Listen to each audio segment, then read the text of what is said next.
Focused and fearless. Here's everything you need to know this rush hour of October 8th, Tuesday. I'm Riza Diaz. Kicking off today's rush with the trust and approval ratings of both President Duterte and Vice President Leni Robredo plummeting in the third quarter. Royce Nugget has this report.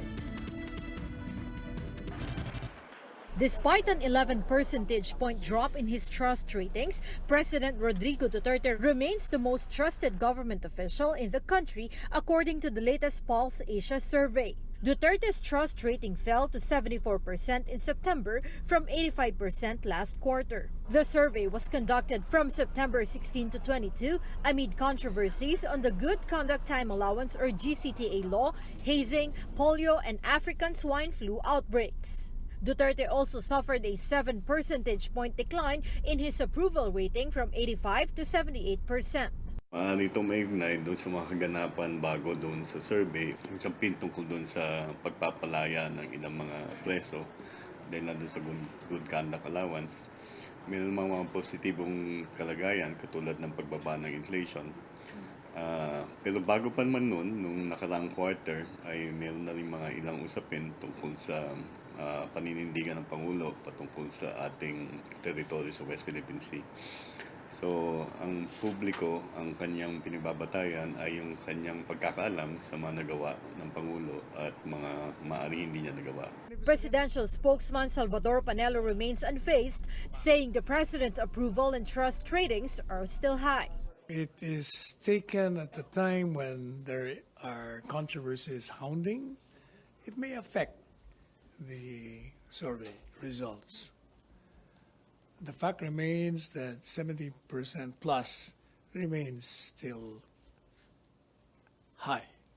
But Bayan Muna Representative Carlos Zarate says the rising prices of goods under the train law is also affecting the president's rating. Zarate says if the train law is not repealed and is continuously implemented, high prices prevail, extrajudicial killings continue, contractualization is unabated among others, then the president's ratings will plunge further faster. Vice President Leni Robredo also suffered a decline in her approval rating from 55% to 50% approval rating and only 46% trust rating in the latest survey. Robredo's camp said in a statement that they take the latest survey results as a challenge to redouble their efforts both in continuing to serve the public and keeping the Filipino people better informed of the work VP Leni is doing. Senate President Tito Soto got a 72% approval and 66% trust rating, while House Speaker Alan Peter Cayetano got a 64% approval rating and 62% trust rating. For News 5 versus Nugget, we are One News. And here's a rush of today's biggest stories. Senate and Blue Ribbon Committee Chair Richard Gordon says PNP Chief Oscar Albayalde still has a lot of explaining to do despite the numerous hearings into the so-called ninja cops. Gordon says Albayalde has yet to tell them why he did not investigate the controversial sting in Pampanga and why the 13 cops involved in that operation managed to hold on to their posts. Gordon believes that the top cop is already liable for negligence. I think we have enough information for him to make a decision. But then I still would like to have General Albayalde come forward and answer questions that need to be answered para fair. Hindi naman tayo magkukonclude basta-basta na yun. Marami pang dapat alamin bakit hindi natin nakita na yung investigation sa drugs, at nawala na yung drugs, nawala na yung pera. I think President General Albayalde should face and the questions, answer it, and if he can answer it. DILG Secretary Eduardo Año is just waiting for the Senate to wrap up its investigation before making a recommendation to the president. Año says he's thoroughly going through the case and promises to make it thorough and a fair review. Regardless of the outcome of the probe, the DILG is already looking for PNP Chief Albayalde's successor as he's retiring in November. This will be a thorough and fair review and investigation based on facts, based on the reports, based on the result of the investigation and based on the past investigation conducted. Even yung papaano na downgrade yung from dismissal to demotion, titingnan namin yan. No? The joint DILG and the Polcom lawyers are commissioned to do this. And I will submit the result to the President immediately. May set tayo na timeline, Secretary? Wala pa kasi, ang sabi ng Presidente, antayin ko yung result ng Senate. Kasi mahirap pagka gumawa kagad ako ng conclusion at recommendation. Tapos very glaring iba doon sa Senate. Mahirap naman yun. So kailan ma-reconcile natin to? Ang sabi nga ng Pangulo, yung report ng Senate, it's an independent branch of government from the executive. Hindi naman niya pwedeng tanggapin as decision. A joint technical working group in Congress is eyeing to pass a bill creating a Department of Water Resources by January next year. Representatives from the House Committees on Government Reorganization and Public Works and Highways are drafting the proposal, which will be up for the Chamber's approval once session resumes in November. Now, in a meeting yesterday, the TWG tackled important provisions of the bill and clarified the state policy for the creation of the DWR. Now, the group wants universal access to water as a basic human right and will push to make water free for the poor. The sun is up and the sky is clear. Today's weather will be generally fair since there are no weather disturbances inside the Philippine area of responsibility. However, Pag-asa is still monitoring Typhoon Hagibis, which is now about 2,600 kilometers east of southern Luzon. Now, it is expected to enter the Philippine area of responsibility on Friday, but is not likely to make landfall. Now, for now, expect localized thunderstorms that will bring isolated rain showers to the country. There are also the easterlies that will bring moderate to strong winds in the northern and eastern sections of Luzon. The Presidential Electoral Tribunal is set to decide on former Senator Bongbong Marcos' electoral protest today. But before that, the Robredo camp wants a tribunal to release initial vote counts result to counter speculations. De Oliveira has the story. The camp of Vice President Leni Robredo has asked the Presidential Electoral Tribunal for a copy of its initial report on former Senator Bongbong Marcos' protest before the tribunal comes out with its decision on Tuesday. The said report contains the results of the ballot revision, recount, and reappreciation in the three pilot provinces, namely Camarines Sur, Negros Oriental, and Iloilo. Robredo's lawyer Romulo Macalintal said Rule 65 of the PET rules says a substantial recovery must be seen in the initial recount for the case to proceed. Walang dahilan para yan ay hindi i-consider ng Presidential Electoral Tribunal. Hindi maaaring baliwalain ng PET ang rules na sila mismo ang gumawa. Last week, Chief Justice Lucas Bersamin dismissed the claims in an opinion article written by Federico Pascual that said the Supreme Court en banc has reached an 8-6 decision in favor of Marcos. The camp of Marcos urged the Vice President's camp to respect the legal process. It pointed out that VP Leni's supporters were seen gathered outside the Supreme Court proclaiming her victory, complete with leaflets. But the Vice President's camp believes no matter what the decision of the High Court will be on Tuesday morning, Robredo will stay as the country's Vice President. Ang nakabimbin lamang sa Korte Suprema ay itutuloy ba ng ng PET ang nasabing protesta ni Marcos? Kaya anumang mangyari bukas o sa mga susunod na araw, mananatiling Vice President si Miss Leni Robredo. For News 5, Dale De Vera, we are One News. Checking out today's headlines from the dailies. The PNP is set to have a new leader once its chief Oscar Albayalde reaches compulsory retirement on November. And this time around, President Duterte says he doesn't want any stumbling in picking the force's new head. The palace says Duterte still has trust and confidence in Albayalde unless evidence proves him wrong. Philippine Star reports that Duterte will conduct a more thorough consultation before naming his next top cop. From business world, not an optimistic start for coconut product manufacturer Axlum in its first day of trading.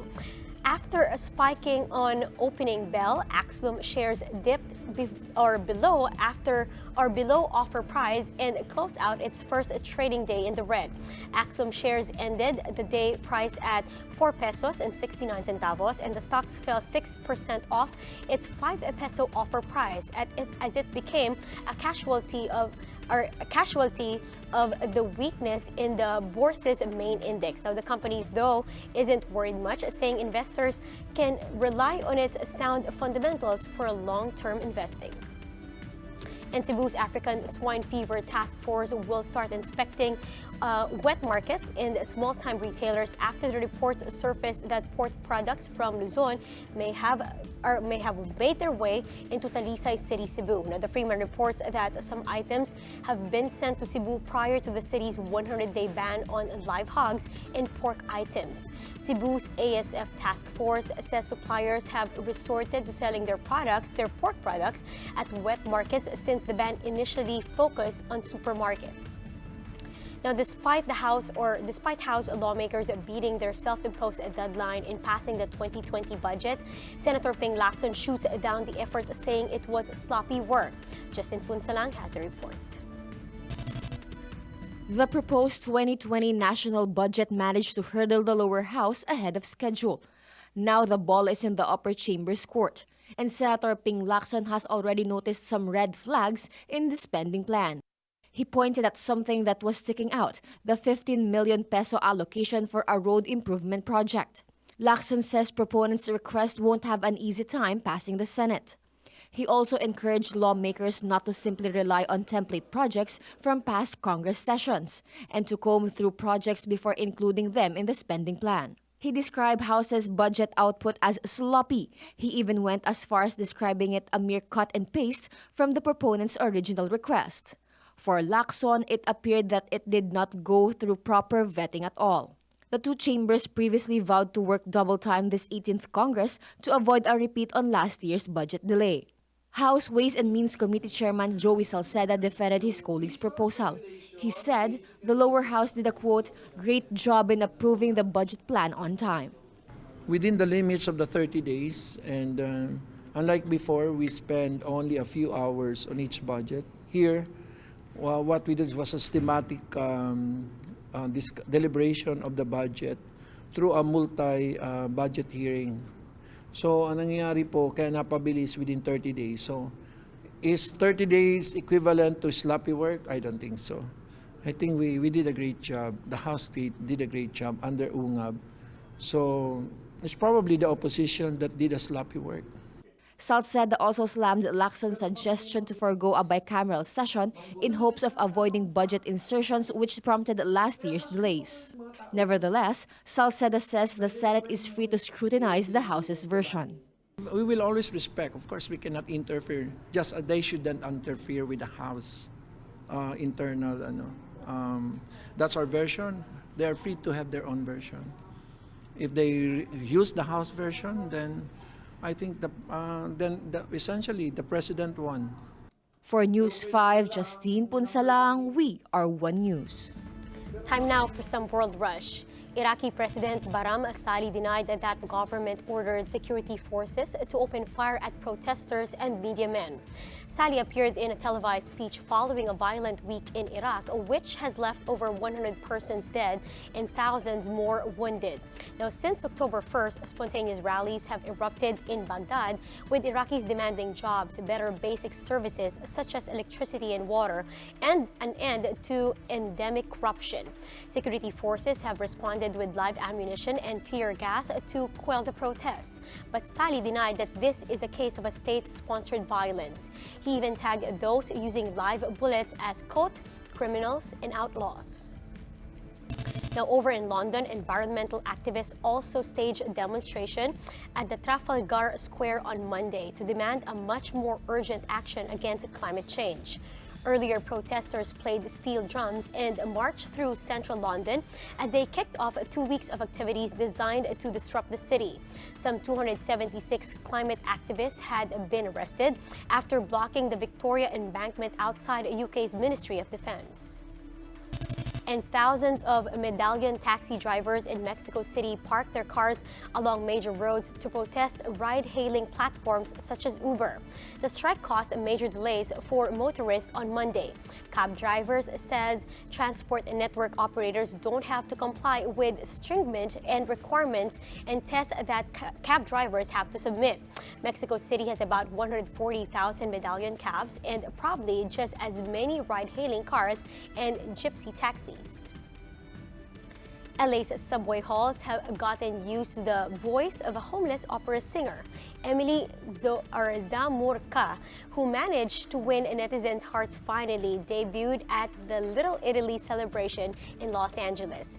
Now, earlier, the video of Zamorka singing an Italian opera at an LA subway platform went viral. It has been viewed more than 280,000 times. Viewers offered gifts, including an Airbnb housing and several platforms or invitations to perform. Zamorka was grateful for the generosity that's helping to take her off the streets. So let's listen to the performance that made her a singing sensation online.